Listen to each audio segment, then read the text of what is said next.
Hello, everybody. This is one of the many interviews I did with Yngwie Malmsteen over the years. And you know I had a long and storied history with Mr. M. So I know you'll dig this one. Please click like after listening, and please click like on all the other interviews on my YouTube page if you would. That would be fantastic. Thanks, guys. Click like now. So is that the kind of stuff you'd practice if you're just sitting around the house and... Yeah, really. I never really actually sit and practice, I just play around it. Do you? To enjoy myself. I never thought it was cool just like... And like, as people say, they do it like fast and fast, like... Mm-hmm. In order to work up speed, I never do that. You don't? It's boring, you know? So when you're trying to develop your speed, what kinds of things would you play then?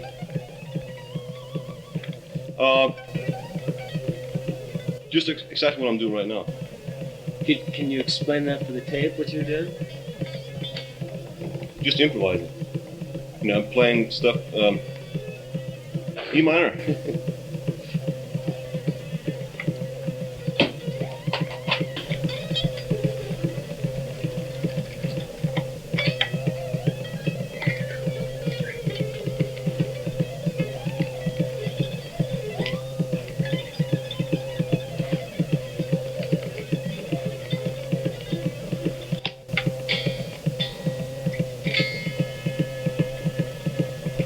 I don't know really what I'm doing actually. I'm just playing. That's what I always do, you know? Just having fun. But you did have some actual training, like you did lessons and things like that when you were young? Nobody ever taught me anything except that I went to classical guitar school for about a year and a half, something like that. How old were you when you did that? 12. 12. Yeah. I already started playing guitar before that. You did? Yeah, but I went just because I loved classical music. I wanted it then, you know.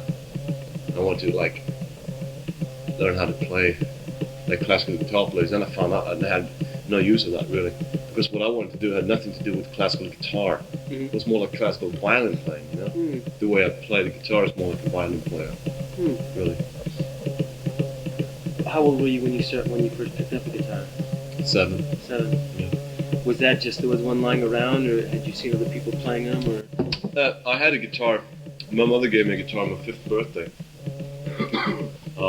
Because she wanted me to play, you know, she kept on giving me instruments and putting me in piano school and shit like that.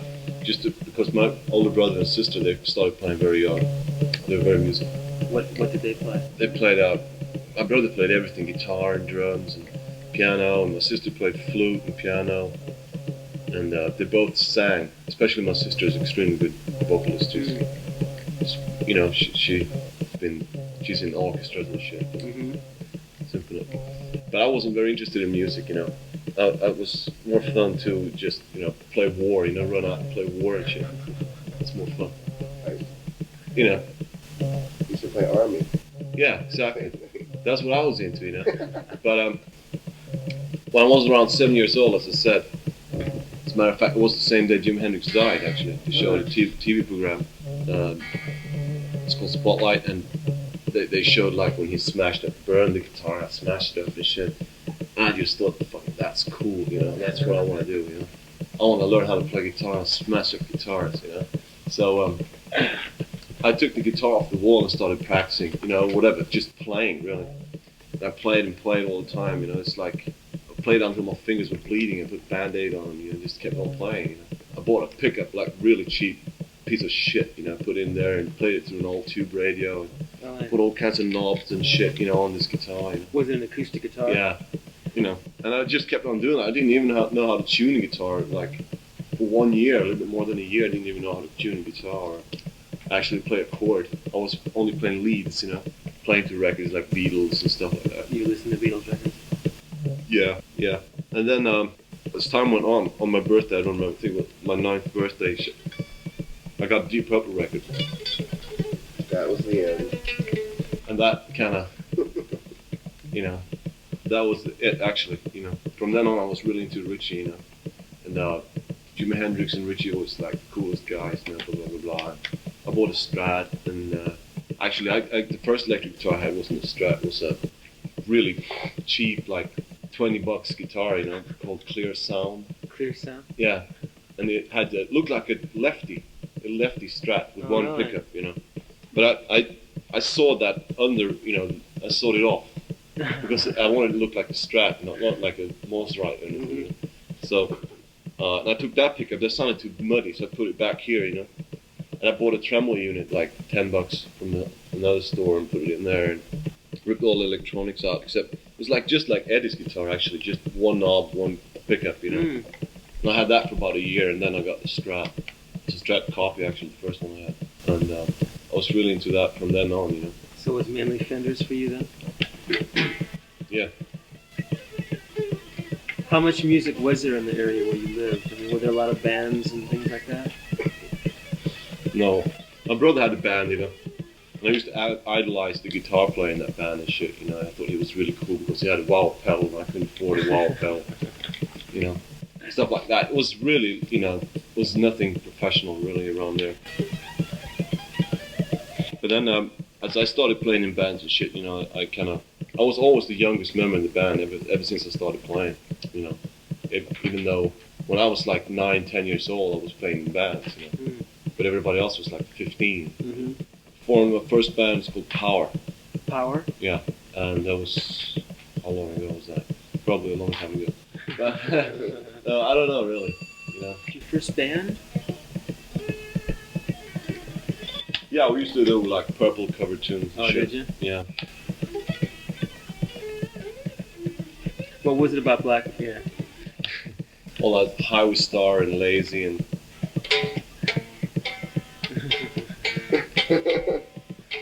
Well, everybody in the band was totally into it, you know. We played it just like them, you know. I used to sit and fucking pick out Blackmore solos. I mean, note for note. I knew every solo he ever did. I mean, note for note. Really? You know. It was, yeah. That must have had some effect on your later playing. I mean, yeah, those kinds of scales. The reason I did that was because I wanted to, like, then I just wanted to play like him, you know. Then I realized that, what the fuck am I really doing, you know? Why do I want to play like him, you know? So I started to listening more and more to classical music because really what Rich is doing is extremely limiting. I mean, it's just blues licks most of the time with a little bit more developed, you know, right-hand technique. Basically, that's what it is. And just, you know, I found myself extremely limited, you know. I found out that I probably could do so much more, so I just started listening more and more to classical. Now I reached a point where I never listen to other guitar players, ever, you know, nowadays, you know. I think there's so many good guitar players and stuff, but, you know, I don't think it's, you know, I'm not interested, really. What kinds of things did you learn from classical music? Basically just the vibes, you know, from classical music, the way especially Bach, you know, the way he's building the music, you know, it's just, to me, it's nothing can overshadow what he did, you know. He's my god, you know. Bach is I mean, I don't know how to explain, really. It's just it, you know. But you know, I also listen a lot to Paganini, you know, 24 Caprices, because that's some wild shit, you know, like diminished patterns and stuff. Is that where you got some of that stuff? Yeah, I get pretty inspired from them, you know. But more and more, you know, I'm kind of like, I've gone the full circle of like trying to apply everything, you know, to this and like work on it. Now I like come back to like inspire myself instead, you know. I'm working totally inside, you know. It's very hard to explain, really. It's not like I'm practicing anything. I'm just playing, and every now and then something pops up, you know, something new, you know. So, what happened after Power? Well, that was just fucking around, really. Then I started another band called Burn, you know. Burn? Yeah. Another band called Powerhouse. And then eventually I formed the band Rising Force, which was more or less not really a band. It was more like a... I wrote everything, you know, and I was the lead singer. And, you know, it was like 25 different lineups. It was never the same members in the band or anything. It was all, you know, it was kind of my band, really. Most of the time I played all the instruments on the tapes and shit like that. So that was 1978, I formed that band. So this is all original stuff then? Oh, yes, definitely. I mean, did you feel this is where your playing really started, taking shape? In Rising Force, yeah. Yeah. I used to like, I had a studio, which was an old studio, and I had like a 4-track machine and stuff like that. And I used to like quit school, and I used to like never do my dishes. I used to be a bum, you know. And the only thing I did was playing guitar. I mean, like fucking 12 hours a day. I mean, every day, for a long time, several years. And that made me, I think, create what I consider being my style, you know. More or less, that's when it happened. It really didn't happen in Steeler, you know. No. That was Steeler's guitar player calling, by the way. Oh, was it really? I run into Rick every now and then. Feel sorry for you. So when did you make the move across the ocean? February 1983. What was the reason for that? Basically that, I couldn't get, you know, I was working extremely hard with this band, right, with touring and recording all the time, doing demos, and, you know, really working really hard. It was like banging your head into a wall, you know, never ever anything happened. Then the summer of '82, I got a deal with CBS, not really a deal, but they said they'd pay all the recording costs and everything would go in and do a single, CBS. So we went to CBS, the best studio in Sweden, you know, and we recorded 3 songs for CBS. This is Rising Force? Rising Force, and it never got released. Kidding. And that was kind of... Did you feel that it was, I mean, it was, they were good tunes and your playing was happening and stuff? Oh yeah, fuck yeah, it's good shit. I must say it is, and I know so many people. I mean, now in San Francisco they call me God, and you know, it's all Rising Force shit. You know, have you seen those Metal Mania? You know that magazine? Have you ever read them? No, but I've seen it. You're in Rising Force in there? Oh yeah, want to show you some shit? Oh, it doesn't matter. Well, I can do it later. Well, yeah. Yeah, because that's like now they do all those bootleg things, you know, patches and not, you know, everything. And actually, what happens is now you know, I'm kind of going up in my career and shit. Now CBS want to release that, you know, and that pisses me off so much, you know. What were the names of those songs? You're gonna break them all. Mold?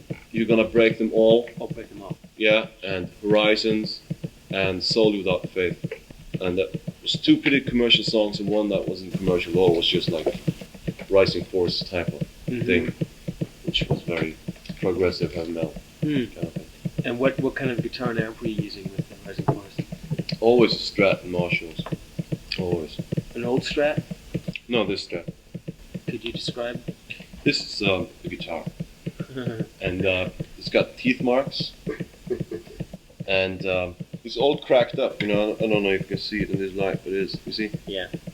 It's really cool, you know. I wore the fucking thing out. But anyway, it's scalloped. It's got a scalloped fingerboard, like this. Do you do that yourself? Yeah. Where did you learn that, and when did you start doing that? I used to work in a repair shop, right? Guitar repair shop? Yeah. And once this old lute from the 1600s came in there, you know. And it was something that needed to be done with it. It was like cracked somewhere or something like that. And it looked so funny because there was no frets on it. It was just the wood was carved out like this. And the point of the wood worked as a fret. Oh, right, I see, yeah. You know, right. That's the first time I ever saw that, you know. And started doing that I had so many shit guitars lying around, like something like that, something. And and you know, I just did it on a couple of guitars, and I found out it was really cool because it's basically the same effect as having a high fret. You know, it gives you more control. It does. You know, so for vibrato things and. Yeah, or if you're drunk, you know. Did you know that Blackmore was doing that? Yeah, I found that out too. I found that out, yeah. Later. So what year is this guitar? 69. 69. And what work have you had done to it? Other than the scallop. I got customized pickups from DiMarzio because I hate a double coil pickup in a Strat. You do? I think that's disgusting. Staff or I mean, look at this and tell me, isn't this like the most beautiful guitar you've ever seen in your whole life. I mean, the design is like, it's like a perfect woman, you know? You know what I mean? Mm-hmm. And if you change something on this, if you like put a double coil or something in here, it just ruins the whole guitar. So, and besides from that, I always liked the sound of it, you know, like the sharper sound of a single coil, you know? Mm-hmm. But I had problems with it because it didn't really produce so much power as I actually wanted. So The long Fender time, pickups you're talking about? yeah. So a long time ago, like, let's see, probably 7 or 8 years ago, I put a FS1s, DiMarzio FS1s in there, which is more powerful than Fenders.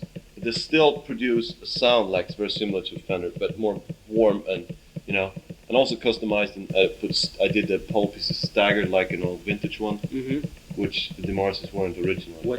Why did you do that? Because that would give it more treble. Since it's so powerful, it tends to get a little bit muddy, you know. Mm-hmm. So that's what I did, and I also dipped it in wax, and I changed the wires to shielded wire instead of 2 wires, you know, stuff like that. And I disconnected the tone controls and the middle pickup. There's nothing in here, you know. I put cotton inside, and I painted them with lead, you know. I did all kinds of shit, you know, because I had to get rid of the buzz. Right. The buzz that came from the pickup. So like 1 year ago when I came to America, Mike Varney hooked me up with Steve Blucher at DiMarzio, and they started designing this pickup for me, which is a stacked pickup. And you can buy them now in stores, but it's not the one I'm using. Mm-hmm. Mine is customized. It's more powerful, more of a warm sound, Right. you know. It sounds more like FS1, but it's no hum, you know. It's really cool. So are all 3 of these DiMarzios? No, just 2. I'll never use the middle pickup. So I'll show you. This one, for instance, it's got DiMarzio in the back, right, and 2 Fenders in the front. So listen, if you hear this buzz, Yeah. you hear that buzz? Yeah. You know, they hear the difference. It's dead silent, you know? Yeah. Because when I go on stage and we have like 2,000 lights in the light rig, you know, it's, forget it. A Fender and a Marshall, you know, it doesn't work. But now I'm all set with that. So that's basically the scallop, and that pickup is basically what I do to the Strat. You know, sometimes I put a thicker bar in like this, and set them up so they're floating. You know, you can go both ways, right? Can you talk a bit about how you set that up and what exactly? Yeah, you've done? I just put 4 or 5 springs in, basically, and that's it. You know, and it's floating. You know, so you can pitch it up and down. You know, a lot of people like Edward, it's got it lying to the body, which to me doesn't make sense, because then you can't do like a smooth with vibrato. If you hear the difference, like, and then, you know, it doesn't sound as good, does it? It only goes down, whereas Yeah, he doesn't pull back on his bar. no. That's what I like, you know, when you can do both. So do you keep the stock Fender vibratos Yeah, always, always? always. And what kind of bars do you put in there? This particular one is an Aria bar. It's the only one I was lying around for the moment. They are good for something. But I put all kinds of shit in there because I break them all the time, you know. You do. Yeah. So if I just, you know, thicker bars lying around, I just put it in there. This one is gold, so I'm gonna get a chrome one pretty soon. So is this your main guitar, the '69 Strat? Basically, yeah. Well, you know, I've got 7 Strats, you know, and I like them all very, very much, you know, because they all, like this one is very rare because the sunburst is different. It's more like a tobacco sunburst. It is if you really compare it to the normal Fender sunburst, you know. It's not as much red in there, you know. What year is this one? This is the 71. And you know, it's thin, you know. It's really cool. I like all my guitars, but I guess that's my favorite anyway. The '69 Cream? Yeah. Is that the one that you play live? I play all my guitars. You do? live, yeah. What's the one that you use on the record? I use basically all of them, but that's You the main. That's the main one. The Cream. Yeah, that's the one I use. I got another Cream. I got 2 more Creams. One 62 and another one 69 with the rosewood neck. That is a very, very nice one too. Do you find any difference between rosewood and maple necks? There is always a certain difference, especially in sound. It's more of a warm, bassy sound with the rosewood neck. But it doesn't really feel that different because because my fingers never touch the wood. You know, scalloped, it's carved out. So that doesn't make it that much of a difference, really. You know, I prefer. You know, actually, I like them both. It doesn't matter to me. You know. Explain to me how you set up the vibrato to keep your guitar in tune. See, that's the deal. I don't do anything. It's a Fender bar. It's a Right. Fender nut. So everything. I got both string trees. You know, Mm-hmm. everything is stock on it, and I don't have any problems with the tuning.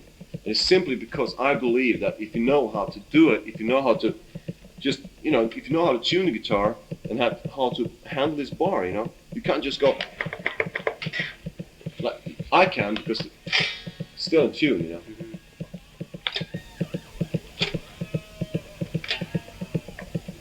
There's nothing. There's nothing that makes it goes out of tune. Nothing. But that must be something that you've developed over the years, though. I mean, certainly when you first started and you were yanking. No, actually, I've never had any problems at all. Really? No, I'm serious. I never understood why people spend $250 on a fucking Floyd Rose. Because they have to hold the strings and they have to do this and that, and you know, why don't they just learn how to use the fucking thing? You know, there's no easy way. You gotta go the hard way. Is there a certain configuration of the springs in the back? I noticed that in that one you had the 3, and then you skipped 1, and you had 1 on the right. There's when you buy the Strat, there's 5, right? No, 3 in it. Is there 3? Yeah, stock is 3. And either you put 1 or 2 extra in, and all I do is just put 1 extra in. You know, sometimes I put 2 extra, sometimes I put 5. And it depends, you know.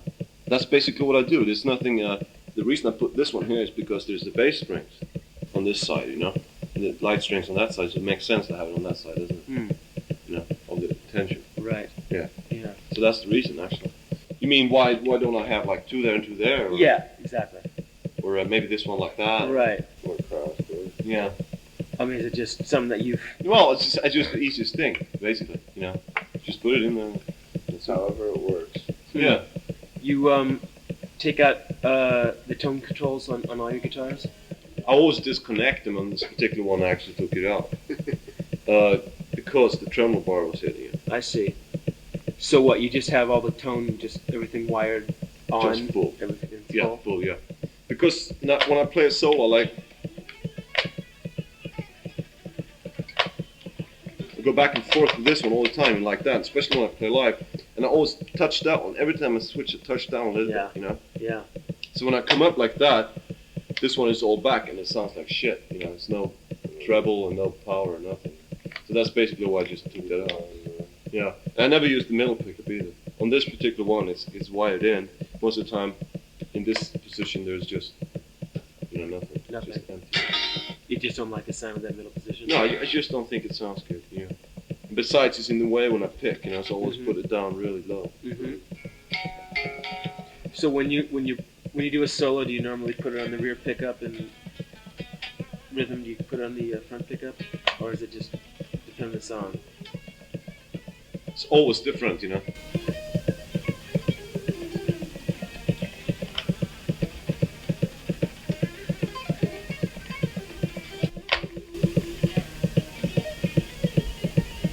You know, I think you can color your solo so much better when you use both pickups back and forth, rather than just using this pickup. A lot of people only use this pickup. You know?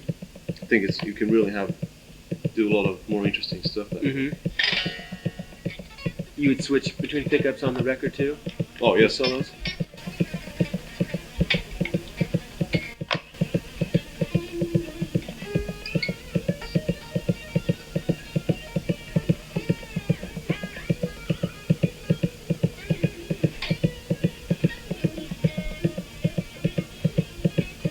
Whatever. That's basically what it is. But I actually have a couple of aria guitars. Aria. You do? Yeah. What is it about them that you like? Don't ask any questions about it. Don't ask? Just write that I have a couple of aria guitars. Do you want to say which models? Yeah, it's a Flying V and the Les Paul model. That one right there. It's very good actually.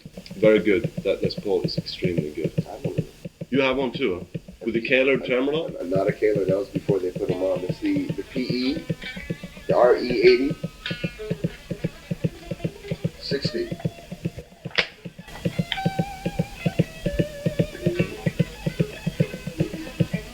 Have you played Gibson guitars and Les Pauls? No, I don't like him too much. You don't.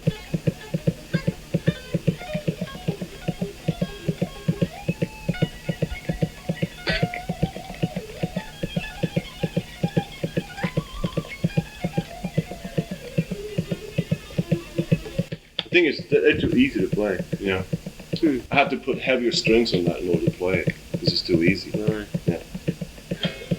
The way the neck is and everything. They're shorter neck, you know.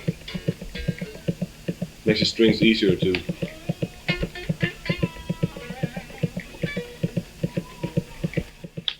play and everything. What kind of strings do you use? I use light highs and extremely heavy bottoms. What are the gauges? It's 8, 11, 15, 26, 36, 46. Wow. Is that just a configuration that you just come to use that feels Yeah, I've comfortable been for trying you? all kinds of things, and that I found out that was my favorite thing. What kind of strings are they? The Angelico, the best strings in the world. I have Are to say that too. What is it about them? They're really good. They're free. No, but seriously, I don't have to write that, but actually, I'm very satisfied with it. They're good enough. They stay in tune. And Yeah, oh yeah. They're customized for me too. You can't buy those Angelicas. The Angelicas you buy in the store, that's not the ones I'm using. Oh, what specifically are done with these? Do you know? This is round wound, Hmm. but the ones you buy in the stores are like the old Fender strings, Uh huh. like polished, you know, Uh huh. almost like flat wound. Yeah. You know. Hmm. Cheers. And what kind of pick do you use? Extra heavies. Fender. Yeah. Fender extra heavy. Extra heavy. Wow. Have you always used a extra Always. heavy pick? Always. I hate when it's light picks, you know. Hmm. It's gotta be heavy. I don't want them to bend, you know. You don't Sometimes want you to use bend. stone picks or metal picks, and I try all kinds of shit. But I found out, you know, since I like consume quite a lot of picks, I have to buy something that's easy. Actually, the Angelica picks are gonna make me some picks soon with autographs. So Oh yeah. yeah, you don't have to write that. I hope that's just boring stuff. But anyway, yeah, as long as it's heavy, doesn't really matter what make it is. Mhm. As far as I'm concerned. But you like the regular that shape. that shape. Oh yeah. Right, the standard kind of. Yeah. Can you talk about your picking techniques? I mean, the way It's that up you and hold down. a pick, it's up and down. Yeah.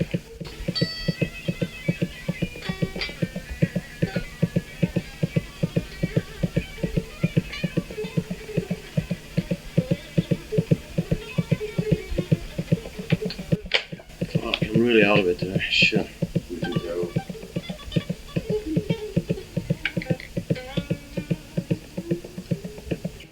Not bad, huh? I think it's fucking great. What do you mean not bad? They're gonna release it on a digital disc like that too. Really?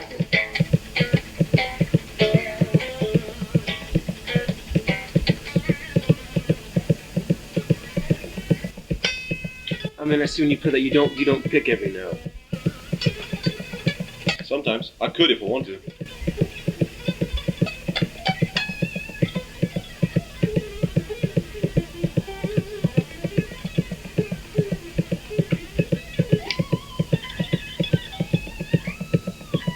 I just think it gives it more kind of flavor. Either you do like Alan Holsworth and you play all legato, or either you do like Al Mignola and you play Right. all staccato. Exactly. But I want to do like both. Mm-hmm. And like kind of sometimes muffle the strings, sometimes just play very fluid, you know, to have it more, you know, all the way around, you know. Describe how you muffle the strings. Just hold the palm, you know, to the tailpiece, basically, you know, right by the tailpiece, the Mhm. strings. In Too Young to Die, there's a lot of that muting kind of stuff that you're doing. And Too Young to Die? Yeah. A Mm. muting effect. There's a riff in there. Oh.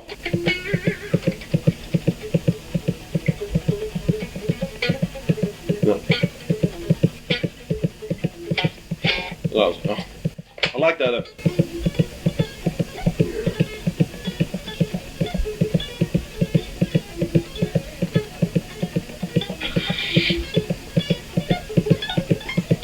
Ah.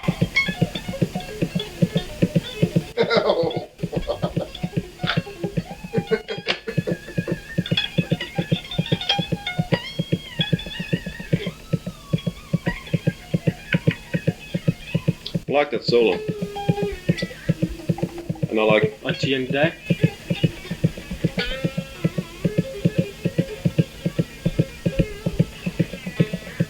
Also like the solo on Queen Akori.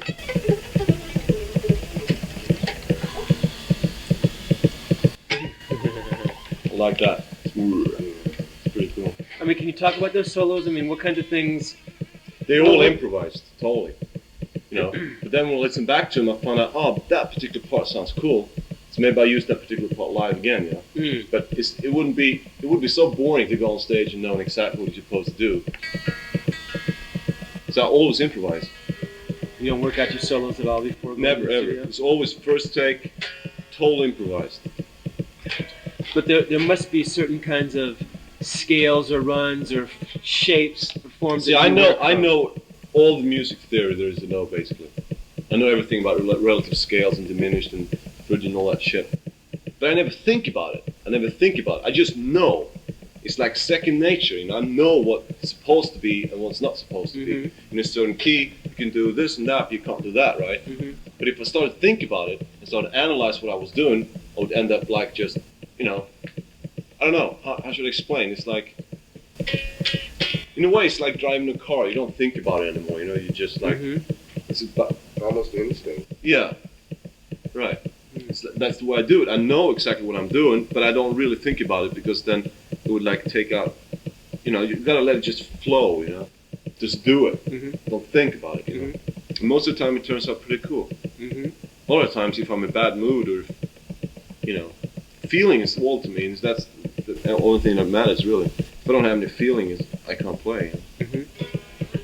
It's not like I have fabricated licks, you know, okay. Like, all that wank, you know, it's boring.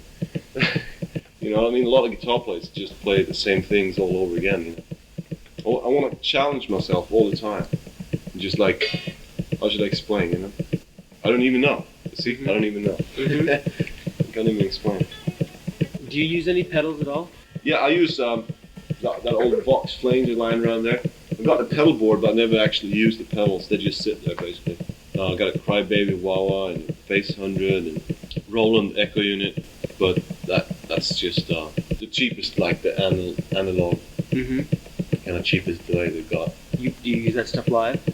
Yeah, that's a real old one. I've had that for years and years. You know, basically everything I've got you can't buy anymore, you know. It's like old shit, you know. I've got a set of Moog Terrace pedals I use pretty extensively, actually. You do? Yeah. You didn't use it on the record, did you? No, on the record I didn't even have them. I had them in Sweden, and I sold them, and I sold a lot of other stuff in order to get over here, you know, to get the money. And then, I bought a set just exactly when I finished the record, so I've always been using it live, you know.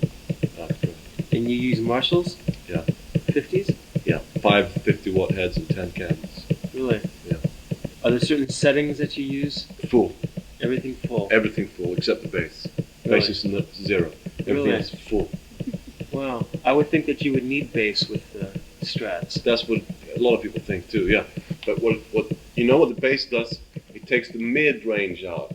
It makes it toppy and bassy and no mid-range. So if you take the bass out, the mid-range comes out better, the low mids comes out better, and the treble, so you get a thicker sound. It's really funny, but I've been experimenting a lot with that, and I found out that's the best way for me, you know, to have no bass on it. Are they old or new Marshall heads? Very old, probably 68, 69, something like that, yeah. You had those in Sweden? Yeah, I brought them up from Sweden. I still got a bunch of Marshall cabinets and stuff back in Sweden and brought over. Old vintage ones. Now I've got all new ones, the cabinets. But it's basically the same thing. New cabinets you use? Yeah. So everything is stock in the cabinets? Yeah. Amps too, everything. They are. I got another one too, it's called Bach. It's a black one. It's a she too, actually. She's going to be on the cover of my solo album, on the back side. Maybe you can take that photo sometime. I'd love to. Yeah, but I want to have like all black, you know. I want to find an old, like maybe in one of those studios there are all over the place here, you know. Old room that is like with a fireplace and an old chair, you know, sitting chair, whatever it's called, you know, like this. Yeah. You know, and you know, I want to have like all black clothes with white shit, you know, like that, and black hat. And that's, you know, and the black cat, you know, on the back. Cool. Yeah, that's what I want. But I don't know where to find that environment, you know. Yeah. I bet there is some fucking studio somewhere around here, you know, all the film studios and stuff. Yeah, you know? yeah. Maybe it cost a couple of $100. Who cares? Mhm. Yeah, that's gonna be pretty soon. Do the album. Hold on that thought for about 5 minutes and we'll get to that, okay? Yeah, sure. No problem. Just trying to keep in order here, that's all, you know. Sure. But I do want to talk about that. No problem. What was I asking you?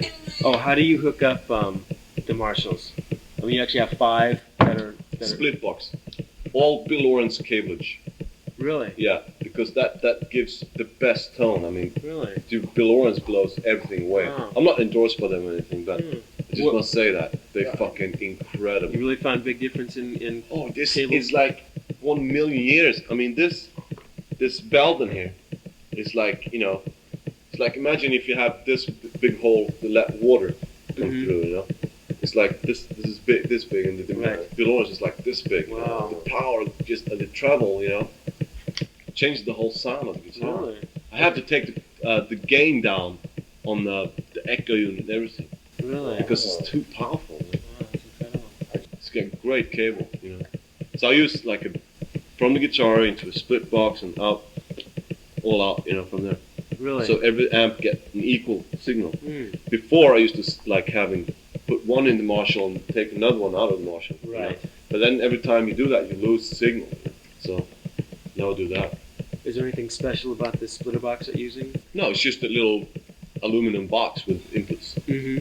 So the 5 heads are wired. I mean, everything is on full. I mean, you're playing through 5 heads when you play live. Yeah, most of the time, yeah. If the plays, sometimes I play through 2. Yeah. It depends what plays we're playing. Right. When I play in Japan, we use 10 Marshall cabinets and 5 heads. But for instance, at the country club, that you wouldn't be able to put that kind of equipment in there, you know. Right. So Had you played around with different amps? all kinds of stuff, Randalls and you name it. What was it about the Marshall that you I found out that the Marshall it's like a metallic kind of fluid sound, you know. It's like there's so many amps you can get a good distortion out of, you know, like Boogie and all that stuff. You can get extremely good distortion, you know, good sound, but just that Marshall sound is like, It's the standard. yeah. I mean, I know everybody else is using it, but still though, That's why. that's why, you know. Yeah, but you can still get if you know what you're doing, you can still have your own sound with the Marshall. That's what's Oh, fun yeah. about it. Yeah. Sure. What did you use in the studio? What was your amp setup in the studio? Only 2 amps. Only 2? On 10? So I mean, it's pretty loud in the studio when you're playing? Had to be. The way we recorded the album though was, the whole album was recorded with a Rockman amp like that. Straight through the board, the keyboards through the board, the bass through the board, and just the drums in the studio. We're sitting there with with the cans on. We record the whole album like that. And then we redo everything except the drums. You know? We play the whole album live, you know, just straight into the board. And it sounds like shit, of course. But Right. anyway, then we redo all the guitars, all the keyboards, and, you know, Really? only thing we keep is the drums. So obviously your solos were overdubs. I mean, if you're playing the rhythm part, you had to go back and, I mean, you couldn't play the solos live and have a rhythm part there at the same time. What I'm saying is you No, put down I the used rhythm. a lot of times I played the rhythm part, just went straight into the solo, played the whole song in one shot. Really? Yeah, a lot of times. So a rhythm part would drop out then behind your No, solo? and then I put some rhythms behind Oh, that. I see. Yeah. Yeah. And everything is first take. It's except for one thing, actually. You know, in Jet to Jet. I like that. I was going to ask how you did that, actually. I have that written down here. The way that's an arpeggio, right? And that's the rest of the musicians follows the guitar. It goes like that, you know. Right. And what happened when I had to redo that again, you know? I had nothing to follow because they followed me. Right. You know, and it's like, oh wow, you know. So I had to redo it several times because there was nothing to follow, and they followed what I already did. Right. And it's like, Right. it was pretty hard. And then on top of that, I had a double track, you know, to make it tight. Right. You know. That's when a click track would have come in, right? Yeah, we should have used click track on a lot of those things. And there was a few other places that went like that too. But yeah, the Bigfoot. Same thing there.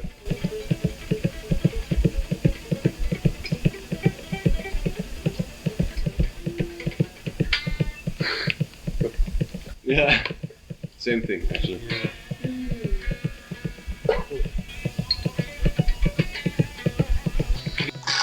It's a very good friend of mine called Julio, whose record I actually produced, which is pretty funny. Well, whatever, I don't know. But that's another thing, I produced a record, yeah, you can always put that down. Yeah. Okay, why don't we talk about that? Yeah, it's a friend of mine that got a band called Third Stage Alert, and Third Stage Alert? yeah, maybe you heard about them? No, I haven't. No, they're just kind of a local band, they haven't been playing live too much yet. And there's a drummer from Steeler who played the drums, and the bass player from Steeler, not Rick Fox, the other one, played the bass, yeah. And I produced that record, and it probably is going to be released in Japan and stuff. Really? Just because I produced it, basically. Right. Yeah. What kind of music is it? It's kind of rainbowish, heavy rock, you know. Mm-hmm. Heavy rock, like Japanese stuff. Who's playing guitar? Heavy metal.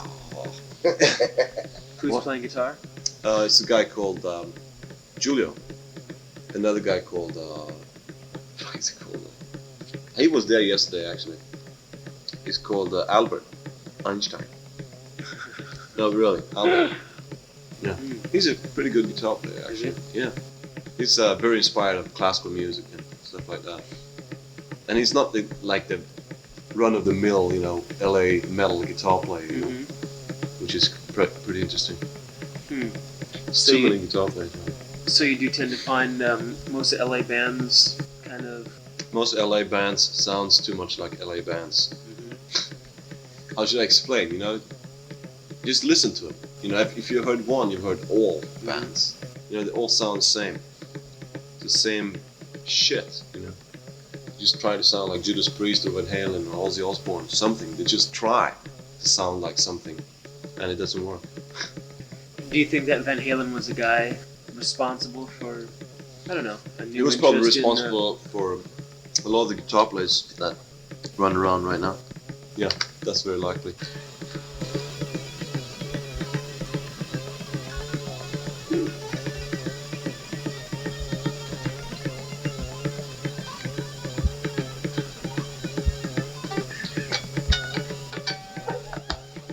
That's pretty interesting. When I heard that album, I played from your album, by the way. Eddie, Yeah, what do you think? he didn't say anything. Actually, I played really limited. I don't play as good I actually could have done, you know, the album. Played really, it's more laid back kind of thing. What did you think when you heard the first Van Halen record? My first thought was that he was so fucking fast, you know? Because I didn't know he was doing this. I thought he did like with one hand, you know? And I wondered, how the fuck does he do that, you know? That's what I thought, you You know? and a million other guitar players. Yeah. Then when I heard this guy, he said, this is what Edward does. So he says that Edward takes the pick and he go like this. And I go, what? That's sick, you know what? No, come on, doesn't really do that, you know? And this guy thought he did with a pick. And I said, he's got to do it like this. You know, this is the normal way to do it, you know? Because I already been fucking around with that, I did like, instead of doing like that, I did like this, you know?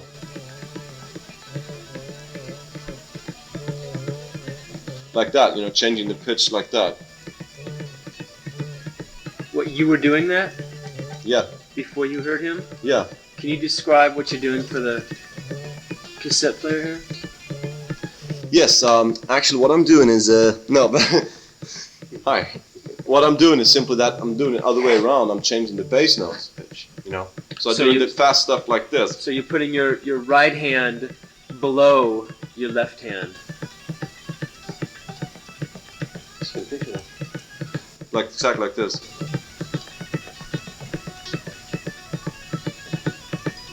Whatever, and then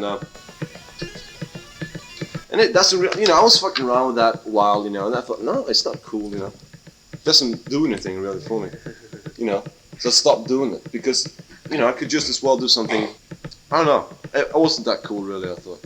So. And then when you heard him doing it, you thought, oh, maybe it is cool? No, see what I'm doing when I use my right hand, I do a little bit different things. I don't only go like, or I do like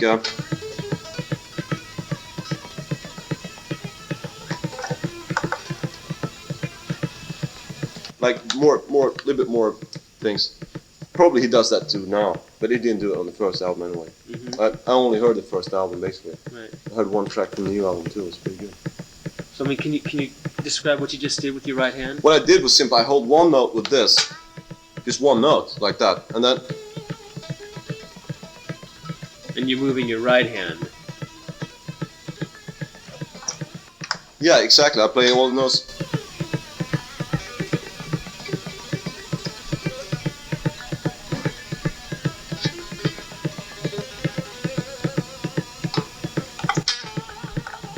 I don't know how to explain really. You probably see what I'm doing if you write it. Yeah, that's why I'm saying it out loud, because I mean, I'll go home and all I'm gonna do is hear you playing the guitar, and I'm not gonna know what's happening. That's why I'm asking you. That's why I'm saying these things out loud. Okay. So what I did was just exactly what you said, really. Right. Use that Right. finger on that side. Yeah. Hmm.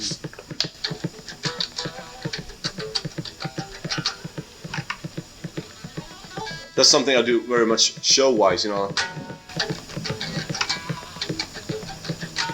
which doesn't make any. You don't hear the difference,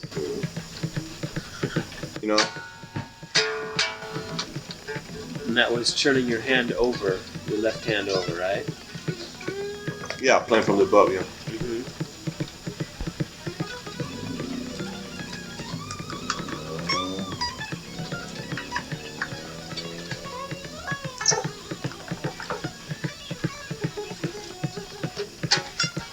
What is it like playing with the keyboard in the band?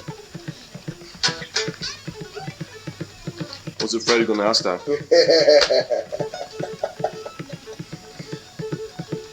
I mean, I suppose it's Steeler, which is just a three-piece. You know what I mean? The problem is it's volume war. Something that I actually thought I wasn't going to encounter anymore because I didn't think anybody could play like mine. But yeah, it's not. I'm not saying that we're having a volume war, but a lot of times, depending on what place we're playing, the keyboard tends to be a little bit too loud on stage and even out in the house sometimes, and that is, slightly disturbing. Actually, I think it flavors the music very good. Yeah, right. I mean, it must make, when you're soloing and having keyboard chords behind it, it must, you know what I'm saying? Without those chords behind it, without the voices behind your solo. Sometimes it sounds like the solo is behind the chords. That's the only problem, really. If it weren't for that, it's great. That's my only thing, about keyboards, that they're so clean, right? This guy's got his own little PA system on stage, He's playing louder than, talking loud, And so does the bass player. Because they use all solid state shit, and that cuts through so much better. Right. Sometimes that tends to be a little bit annoying. But it's okay. It's great. It's interesting. It's a new concept really for me. I haven't been playing with keyboard players too much before. Oh, really? We play in a couple of Rising Force tracks, with that, which one is called Evil Eye. And I had to rearrange the thing a bit because, the keyboards and stuff like that, which is interesting. Do you think your playing changed much from Steeler to Alcatraz? Because Steeler was a three-piece and basically playing all the guitar and... No, there was a rhythm guitar playing. Oh, what? Oh, I didn't know that. That was just three-piece. Not in all the songs, though. Just maybe 50-50 or something. Maybe 40-60, I don't know. And, well, actually, in a way it has, because the way I had to play in that band in order to sound good was to play more like a kind of flashy kind of thing, whereas in this band, I play more melodic. I could probably play melodic back then too, but I couldn't do it in that environment, So that's probably why this maybe it sounds different. Mm-hmm. And besides, I didn't write anything on this Alcatraz album. I wrote every song. It was like, I don't know, it feels more like home to play what I'm doing now. Mm-hmm. And probably the next album will be much more heavier now, much more Unfortunately, our album suffered pretty much because of the production. Yeah. Production is very light. You know, it doesn't really put across what I had in mind when I wrote the songs. You know, and that's what everybody else in the band thinks too. What about Sorry, the sound Dennis. of your guitar? The sound of my guitar, I'm pretty happy with, except for in one track, I don't understand what happened to the guitar sound. Which track? Jet to Jet. Guitar sounds like a garbage can lid or something. But, you know, the sound, we worked about 2 or 3 days on the sound. We were EQing back and forth and, you know, doing this and that and different mics, and we couldn't find, I mean, it sounded like shit. Really? But what we did, eventually, we used just a cheap mic, put it on front of the cabinet, and no EQ, just Really? EQ out on the board, Wow. straight, no EQ. Because in the room, the guitar sounded great, it was big, fat sound, you know. We go into the control room, listen to the monitors, it sounded like fuzzbox, you know. It's weird, we couldn't capture that sound. We're going back and forth with the EQ, and then we found out, you know, it's just a piece of shit mic, who only, like, picks up the frequencies that your ear actually hear when it's that loud. Mm-hmm. Whereas a very good mic would take everything from that Right. sound, all the little small distortion, you know, like a fuzzy kind of distortion, you know. Right. And you listen to it on low volume, it sounds really fuzzy. Do you know what kind of mic it was, or do you know? I think it was a Shure 57 or something like that. In general, how did Dennis record your guitars? I mean, was it just like a close mics and room mics, or was there anything special? There was that he two did? mics, one a little bit closer and one a little bit further away. I think both of them are pretty close up though. I think the closest one was like 1 feet, maybe the other one 3 feet. Mm-hmm. Somehow, I'm not really sure. Yeah. You use full stacks, both cabinets, Yeah. and 2 stacks, right? Yeah, Live. 4 cabinets. Yeah. Most of the time, they'll only use the bottom cabinet. Really? Yeah, the upper cabinet tends to have too much, like, you know, you get the sound straight into your ear. It's Yeah. really obnoxious. What about when you play live? Do you do? That's what I mean. Oh, Live, you know. Yeah. I see. And also, you get it. I think I found out that you get a better sound on 4 ohms. If you have 4 ohms on the Marshall, you get a better sound than on 8 ohms. 16 ohms and 4 ohms sounds better. Wow. I don't know why. It's kind of a warmer sound. Huh, that's interesting. Yeah. Yeah. It was actually my guitar technician who told me that. I never thought about it. I mean, I never switched that anyway, you know. It's like always the same. Whether I used 1 or 2 cabinets, I didn't care. You know? But he said, you know. You mentioned earlier that you're recording a solo record. Yeah. What's involved with that? Well, it's in a very early stage right now. It's probably going to be a lot of old Rising Force material. It's going to be all instrumental. Oh, really?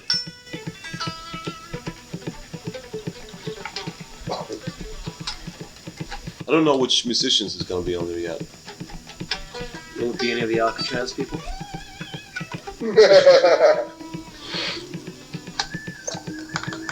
Which you don't really have to write, I hope. I'll leave that out. You know, just got to minimize the frictions that already are there, actually.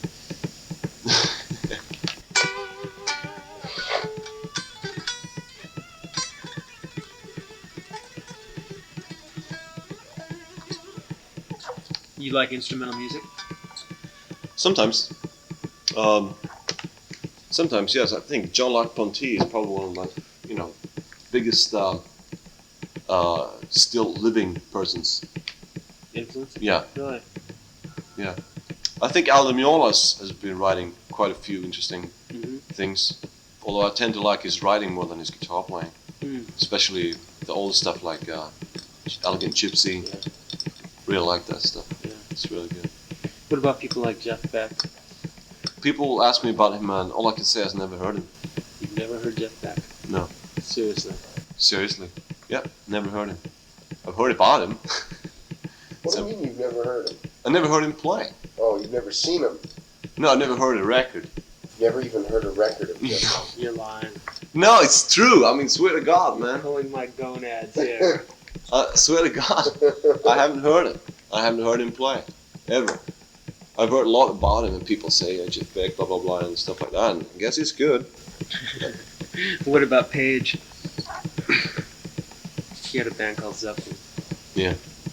No, I just. I don't would've- want to offend anybody. No, I just would have thought that, you know, being from He had it, Sweden and let's just stuff. say they had their days. What? I would just think, being European, that, you know, those are the kinds of guys you might have listened to. You know. Yeah, no, actually, no. As I said, I don't listen too much to guitar players, you know. I don't know if it makes any sense, but I would say this. I hear a lot of guitar players, but never listen to them. Mm-hmm. You know, what's the difference? Mm-hmm. You know? Mm-hmm. It just doesn't turn me on, you know? I don't know why. I just, you know, if you look at my record collection, I got a lot of heavy metal, like Judas Priest and shit like that. And sometimes, you know, it's cool to listen to that, but most of the time it's just classical music that I listen to. Because that's what gives me inspiration. As well as a lot of... I get inspiration from all kinds of stuff. I get inspiration from... I'm reading a lot about the occult, right? You know? And that gives me inspiration, you know? To create certain moods with music, you know? Stuff like that. Certain movies gives me inspiration. More than any guitar player, you know what I mean? It's really weird, maybe, I don't know. But that's the way I am, you know? Have you started working on the next Alcatraz album yet? Is there any... I got at least 20 totally completed songs Really? already. But I've been writing, you know, since we stopped doing the other one. You know, I don't know which one's gonna be on there or not. I'm not really worried about it. As far as material goes, it's unlimited. Were you satisfied with the results of the first album? And you're playing in just In the many way ways, the way I'm that really people- satisfied. In many ways, I think could have been better. You know, first of all, I think the production really doesn't make justice to the music and musicianship. Maybe the songs could have been a little bit more up tempo, heavy. You know, a lot of the songs tended to be a little bit on the light side. You know, a little bit wimp. And it's just the way it turned out. Really, there was not much we could do about it now. Most of the stuff I've been writing that I'm gonna try to get on the album is more heavy, more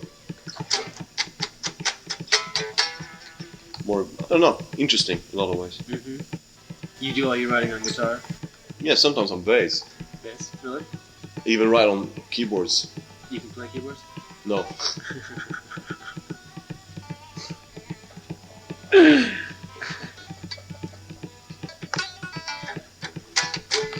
What was Japan like? Not bad. No, it wasn't bad really. You know, what can I say? It was... You went over there with Purple, didn't you, Steve? Humble pie. Humble Pie. See, Steve been there, but I had never been there before. You've been to Japan. What do you think? Pretty cool. Pretty cool, yeah. Yeah. Yeah, well, you know, I think it's the best country in the world. No, but not really. But the fans are so dedicated, you know. The fans are so dedicated, it's incredible. You know, they gave me presents and flowers and chocolate. You know, they know everything about me. Yeah. They probably know more about me than I do myself. Yeah. You know. I mean, didn't that kind of want to make you kind of just go out there and Yeah, I mean, push it a little more? yeah, certainly. But at the same time, though, I always do. You know, I always push myself to the limit. So it was hard to do it even more, even though, Yeah. you know. But I smashed up a fender on stage, and I did all kinds of stuff that was pretty funny. You play acoustic guitar also, right? Occasionally, yes. Playing a couple. On Incubus, there was an acoustic guitar. Right. There's an Allen string, that intro part, right? That's exactly what it is. See, I got that guitar over there, but I want to create that like a medieval feel, you know. I wanted people to see in front of them when they hear that, like this old fucking lute player or something, you know, Irish castle or something. So Yeah. I play. Right.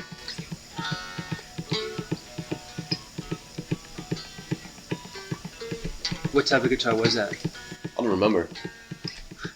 It's a rental thing. And don't you play a metal string acoustic guitar on a song also? Was there any on... Not on the Alcatraz album, no. No? On several... Steeler did. Steeler? Yeah. Steeler used it quite extensively. Well, you hear this guitar louder than that. Yeah.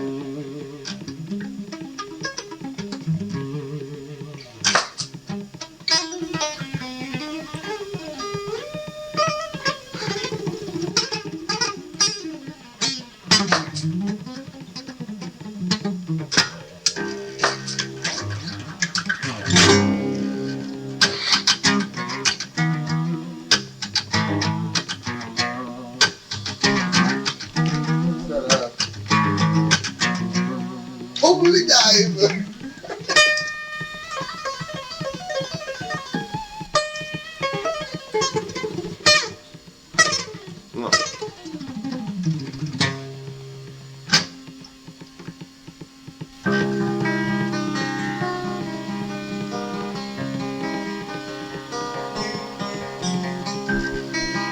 It's tuned down.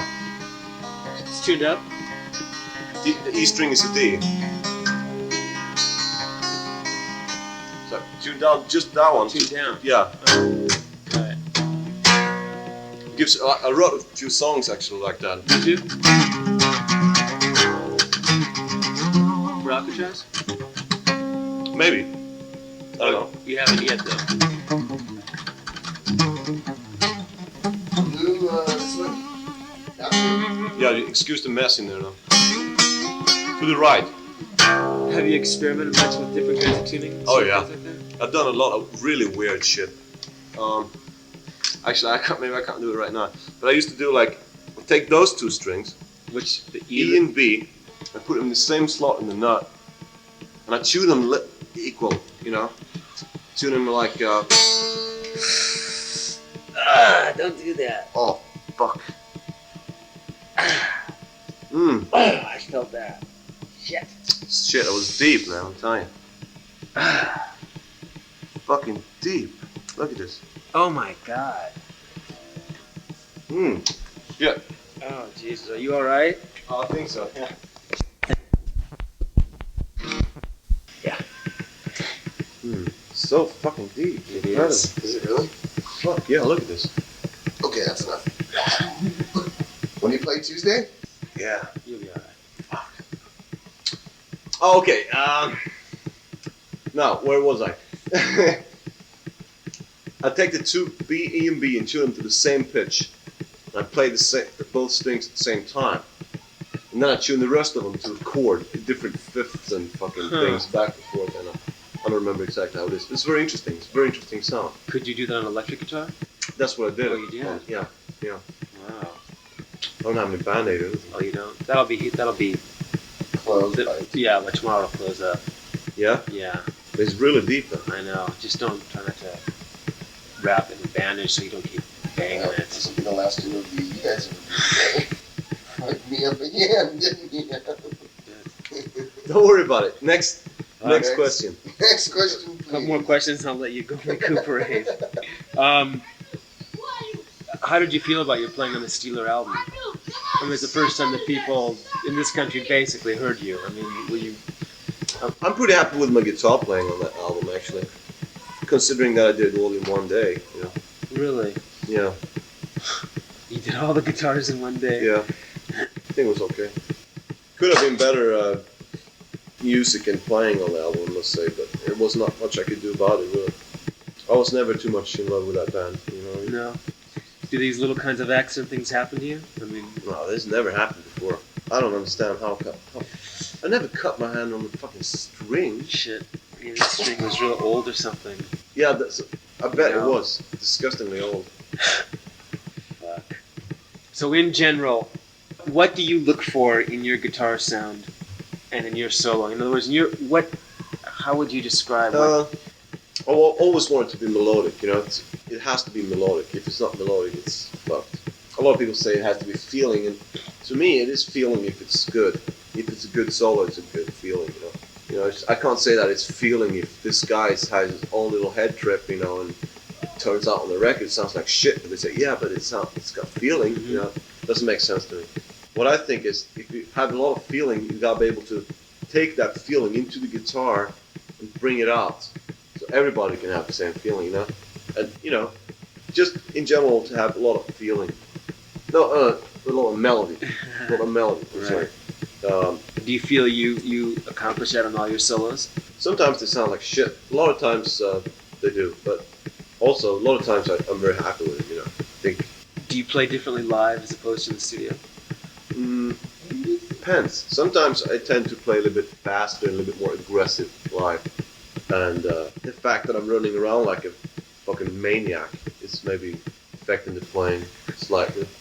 You know, I'm playing with my teeth and throwing guitars around, and maybe that produces something that is not coming across in the studio. A little bit different approach, really.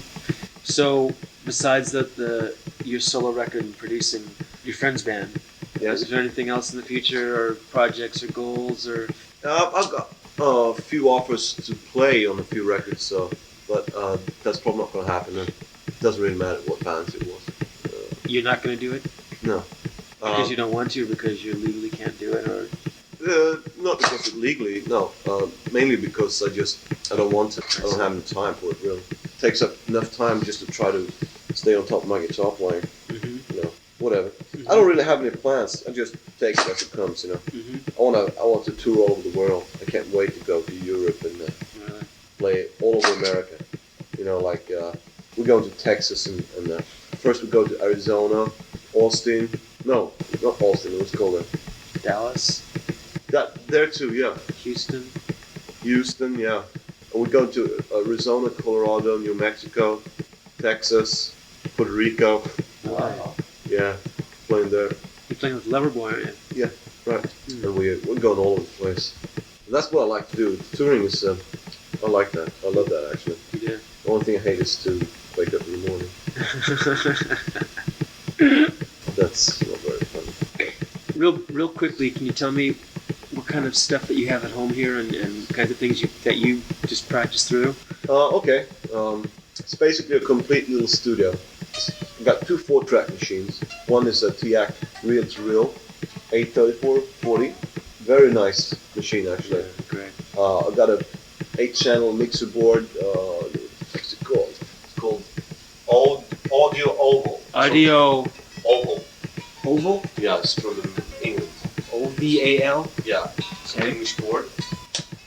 I've got the Rockman amp and various effect pedals and the Boss reverb unit and Aria digital delay, and it's an Aria multi-track 4-track machine, and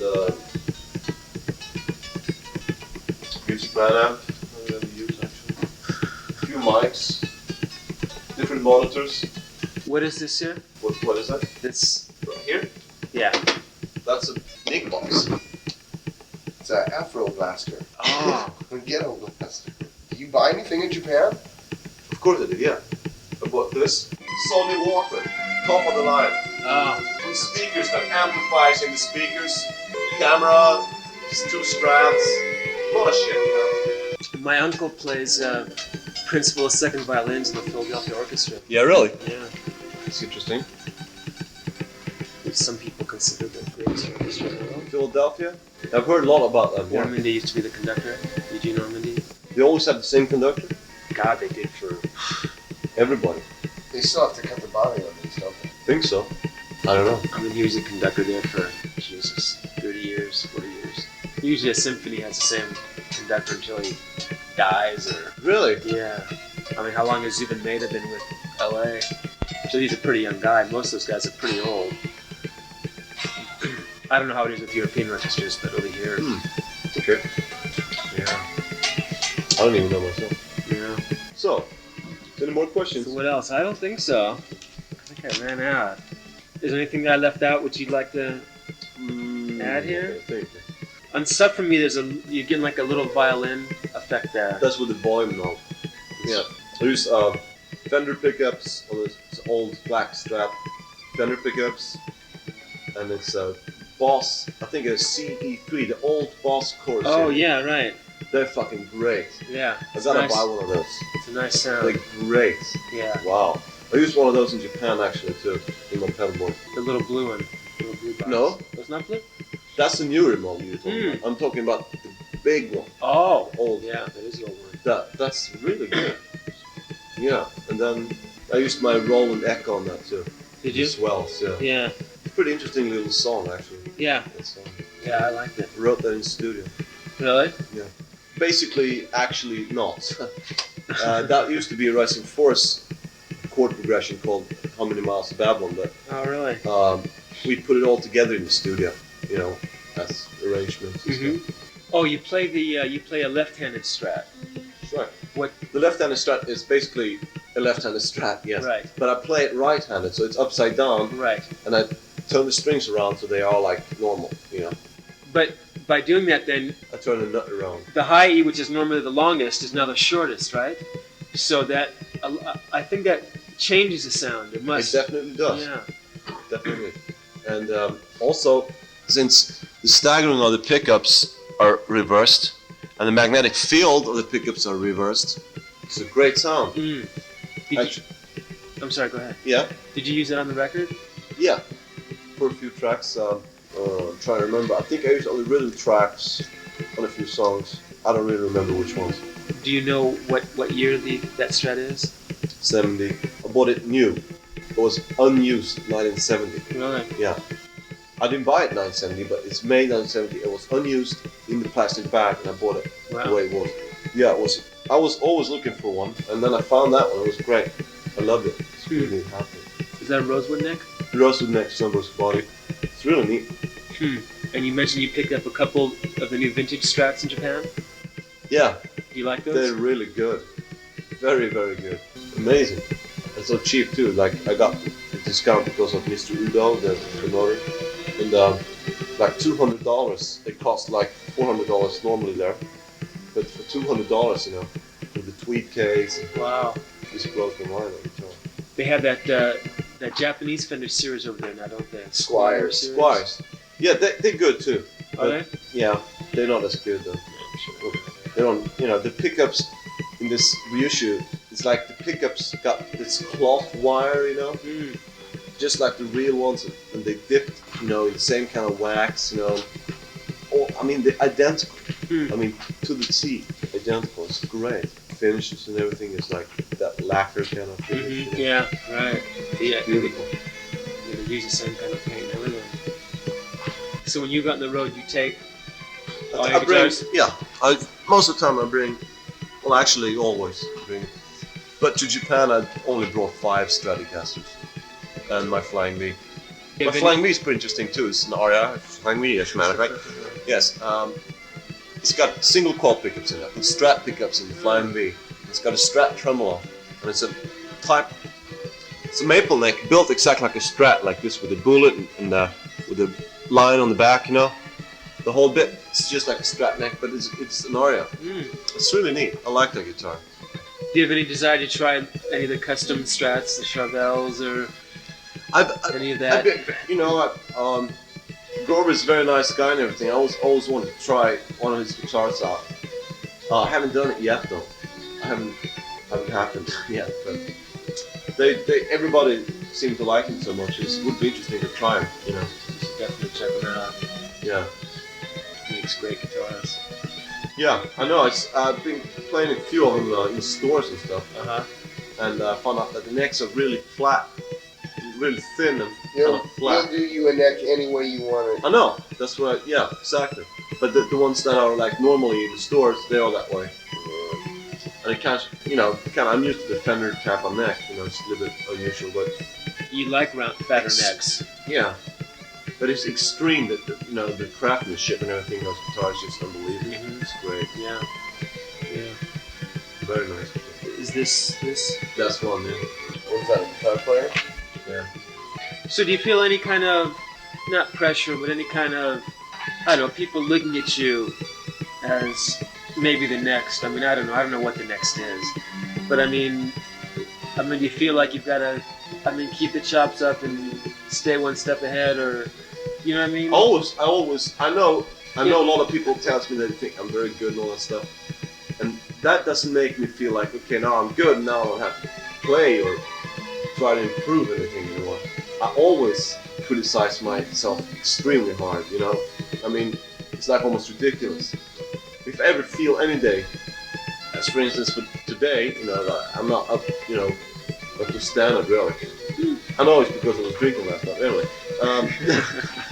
But, I just practice and whatever you call it, just play until I feel good about it, I'm very self-critical. Too bad I can't play now. So. God. So what is this we're listening to? This is Bach, violin concerto. Oh, telephone. Yeah. And Can you repeat that? I basically I keep myself in very much into the harmonic minor mode. So songs in G. Where are you G playing? minor. Major. Major. Yeah. Oh. Actually, most Alcatraz songs are in minor keys, aren't they? Yeah, basically yes. Yeah. I'm not too much into major things. I would say that if the song is in G minor, Yeah. I play in G minor mode. But depending on the chord progression, I might slide in slightly into Phrygian or diminished modes. And the Phrygian mode, of course, for G minor is D. D Phrygian is the same as a G minor scale. And also some diminished modes. Diminished, you know what that is. Yeah. Okay. So how do you play? There's one song I can't remember the solo, but there's a whole section where you play like a diminished thing there. I can't remember the solo. Maybe Jet to Jet. Yeah, I think it was. Okay. I believe that's that the chord progression goes to C sharp minor. Then the chord progression evolves down to A flat, which is the fifth from C sharp. And then I do the diminished run when they pump on that chord. I do the diminished run because that's in relationship to C sharp minor. The diminished, I can't play that diminished run if they still pump it on that chord. Right. So Okay, so how do you play your diminished runs? I mean, basically that way. Yeah.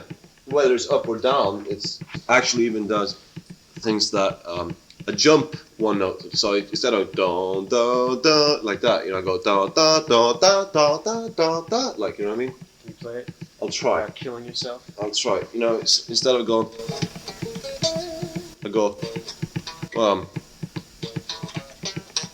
yeah.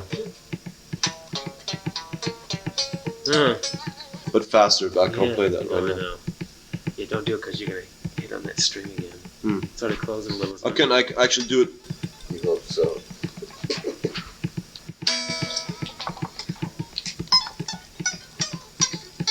Like that, sometimes. Sometimes on 3 strings. Let's see if we can do it with this one. Like that.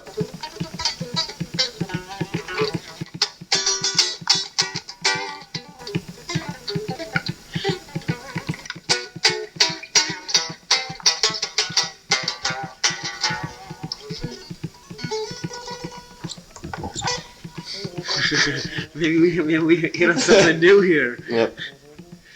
I'm wondering if I press, this thing would open up. Yeah. Don't try it yet. Fuck, I hate this, I mean, I want to play. I play all the time. I haven't been playing today, I've been just like standing in the shower 1 hour. I'm still asleep, I'm standing in the shower. It's like 1 hour in the shower, then I wake up, Still asleep in the fucking shower. That's the way it is.